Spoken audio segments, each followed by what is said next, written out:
تو عمیر بن واب جب مدینہ منورہ میں اترا اپنی سواری سے، اس کے گلے میں تلوار تھی۔ فاروق اعظم باہر کھڑے تھے مسجد نبوی شریف کے، اور نبی علیہ السلام اندر جلوہ گر تھے۔ صحابہ بدر کا ہی ذکر کر رہے تھے، اتنی دیر میں حضرت عمر نے عمیر بن واب کو دیکھا، بعد میں یہ مسلمان ہو گئے۔ تو حضرت عمر نے دیکھ کر کیا فرمایا؟ کیا فرمایا؟ جو صحابہ قریب تھے، فرمایا دونکم الکلب، فرمایا اس کتے کو پکڑو۔ اب حضرت عمر کو بھی تعذیب سکھانی پڑے گی۔ اب حضور پر ایک بندہ حملہ کرنے کے لیے آیا تو حضرت عمر کیا کہتے کہ اس کے گلے میں ہار ڈالو؟ آپ نے فرمایا دونکم الکلب، فرمایا اس کتے کو پکڑو، اس کے ارادے غلط ہیں۔ صحابہ گئے، اسے پکڑ لیا، اتنی دیر میں حضرت عمر بھی آ گئے۔ حضرت عمر نے بھی اس کو یہاں سے پکڑا اور پکڑ کر گھسیٹ کر دربار رسالت میں جا کر کہا کہ یہ غادر بھی ہے اور خبیث بھی ہے۔ ہاں، یہ دونوں لفظ حضرت وہ زبان ترجمان نبی، ہم زبان نبی۔ آج ہمیں کوئی لیا مطلب دکھانا چاہتے ہیں کہ جناب مولانا، میں نے کہا حضرت عمر نے بولی اور حضور کے سامنے جا کر کہا یہ غدار بھی ہے اور خبیث بھی ہے، باہر کتا بھی کہا۔ تو میرے آقا نے نہیں فرمایا عمر بیٹھ جاؤ، اتنے جذباتی نہیں ہوتے بندے، یہ آیا ہی ہے نا بیچارہ، اس کو کیا ہو گیا، بیٹھ جاؤ عمر، اتنی پریشانی والی کیا بات ہے، بولی تو بدلو، میرے سامنے اس کو غدار اور خبیث کہتے ہو۔ توجہ، میرے آقا و مولا نے عمیر بن واب کو فرمایا کیسے آئے ہو؟ کہا جی بچے کو ملنے کے لیے آیا ہوں۔ میرے آقا نے فرمایا یہ تلوار کیسی لائے ہو؟ کہا کہ چھوڑے جی یہ تلوار، یہ تو تلوار ہے، انہوں نے بدر میں ہمارے ساتھ کیا مدد کیا ہے، یہ تلواروں کو چھوڑو جی حضور، میں تو ویسے آیا ہوں۔ میرے آقا نے فرمایا سچ سچ بتا کیسے آیا؟ نے کہا نہیں میں تو بیٹے کو ملنے کے لیے آیا ہوں۔ میرے آقا نے فرمایا حتیم کعبہ میں صفوان بن امیہ سے کیا بات کی تھی وہاں؟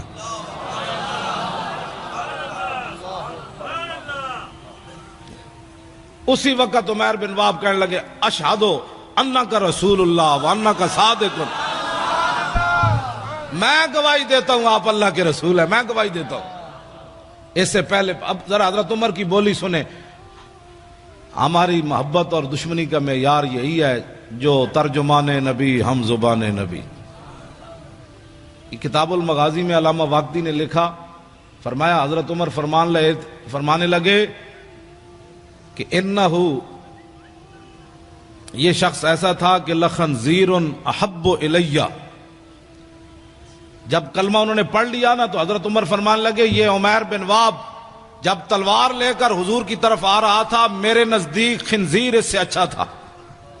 لخنزیر، بتاؤ جی آپ حضرت عمر گستاخ رسول کو کیا کہہ رہے؟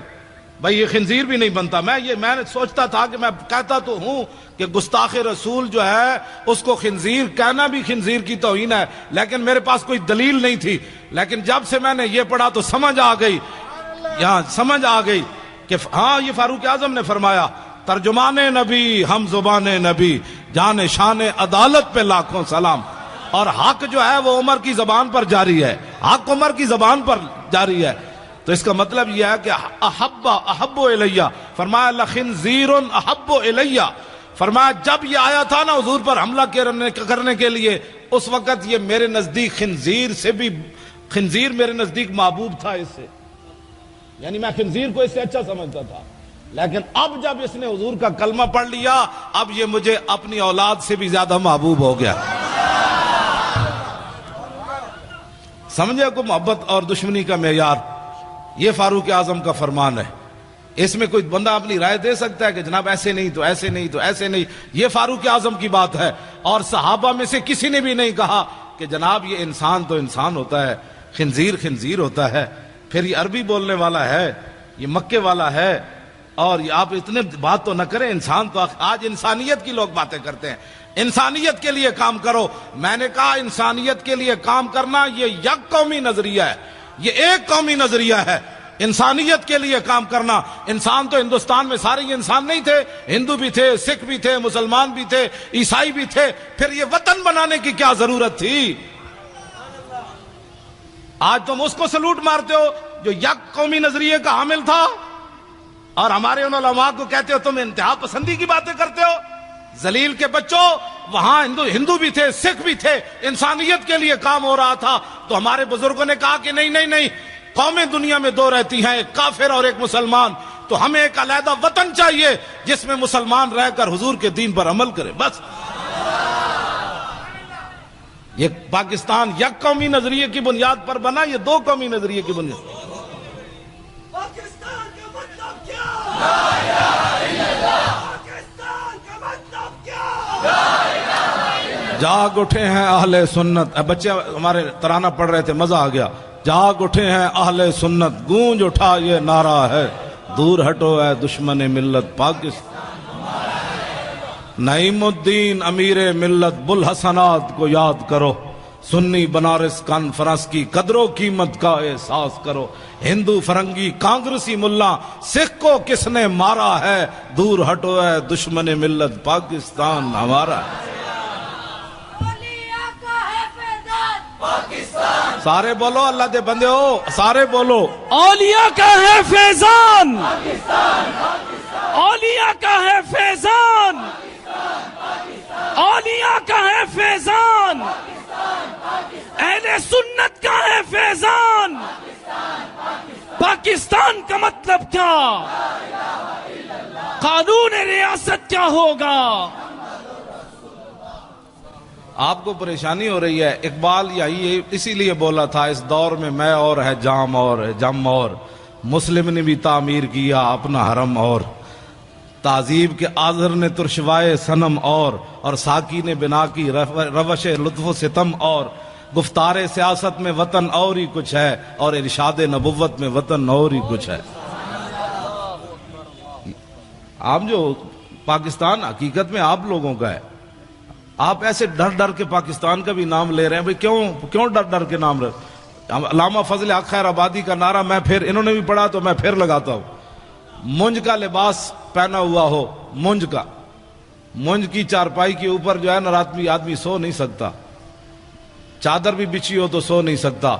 منج کا لباس انسان نے پہنا ہوا ہو اور مٹی کے ٹوکرا سر پر ہو اور زہر جیسا پانی پیا ہو اور تنبے جیسی غذا کھائی ہو، پھر بھی مٹی اٹھا کر نہ اللہ کا شکوہ کرے نہ رسول. اتنا بڑا شہزادہ، اتنا بڑا علامہ، اور مٹی کے ٹوکرے اٹھا کر بھی انگریزوں کو یہ بتائے تم کیا سمجھتے ہو کہ یہ میں پچھتا گیا ہوں، میں واپس لے لوں گا فتویٰ. آپ نے فرمایا نہیں، لب بام بھی پکارا، سرے دار بھی صدا دی، میں کہاں کہاں پہنچا تیری دید کی لگن میں. ہمارے بزرگوں نے 1857 کے اندر ہمارے بزرگ داڑیاں منڈا کر بھاگا کوئی نہیں. مولانا غلام غوث بغدادی صاحب، یہ پاکستان کی خوشبو ایسے ہر طرف نہیں پھیل رہی. ہمارے بزرگ ایک دن 300 علماء پھانسی پر جھولے، اونٹ پر باندھ کر درختوں کے نیچے سے گزارتے تھے. ایسے اونٹ کو دوڑا کر جب لاتے تھے تو ہمارے بزرگوں کی گردن اتر کر ادھر چلی جاتی تھی. تماشے دیکھتے تھے، لیکن کسی بھی عالم نے نہیں کہا ذرا ٹھہرو میں اسلام چھوڑتا ہوں، ذرا ٹھہرو میں داڑھی منڈواتا ہوں، ذرا ٹھہرو میں معافی چاہتا ہوں.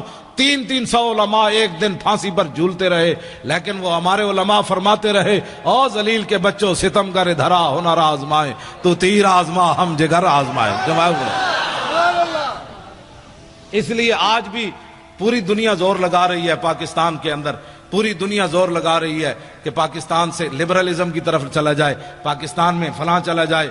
پاکستان میں عورتیں بھی بٹھا کر انہوں نے روزے کے مسائل عورتیں بتا رہی ہیں روزہ ایسے ٹوٹتا ہے، ایسے جڑتا ہے، تو عورتیں بھی بٹھا دیں. کیبل بھی ساری ان کے قبضے میں دے دی، میڈیا بھی سارا ان کے قبضے میں دے دیا. علماء پر پابندیاں، ان پر دہشت گردی کے مقدمے، ان کی زبان بندیاں، مسجدوں سے سپیکر اتر گئے، کتابیں چھین لی. اور یہ سب کچھ کرنے کے بعد پاکستان پھر کسی کی آنکھ میں کیوں کھٹکتا ہے؟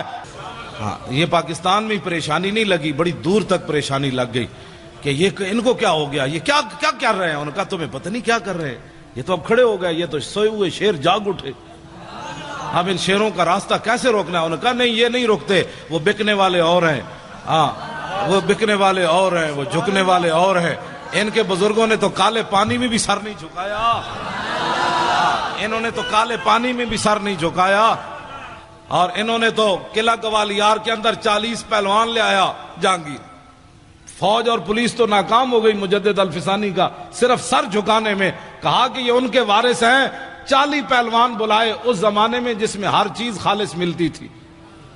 اب تو بندہ بھی خالص نہیں ملتا، اس وقت تو دودھ بھی خالص، مکھن بھی خالص، شہد بھی خالص، جہانگیر کے زمانے کے پلے ہوئے پہلوان، نہ اریانی نہ فحاشی۔ اب تو ہر بندہ اپنی آنکھ میلے کیے بیٹھا ہے، گھر سے چلتا ہے تو پتنی کتنی بار آنکھ میلی کرتا ہے، پھر کہتا ہے مولانا پتنی مجھے کیا ہو گیا۔ میں نے کہا ایک دن اپنی نگاہ کی حفاظت کر، شام تک پتہ چل جائے گا تو کہاں جا پہنچا۔ یہ کوئی معمولی بات نہیں ہے، انگریزوں کو پتہ تھا جب تک مسلمانوں کی آنکھیں میلی ہوتی رہے گی ان کو گرانا آسان ہے، جب ان کی آنکھیں میلی نہیں ہوں گی تو پھر یہ سمندروں میں بھی گھوڑے ڈال دیں گے۔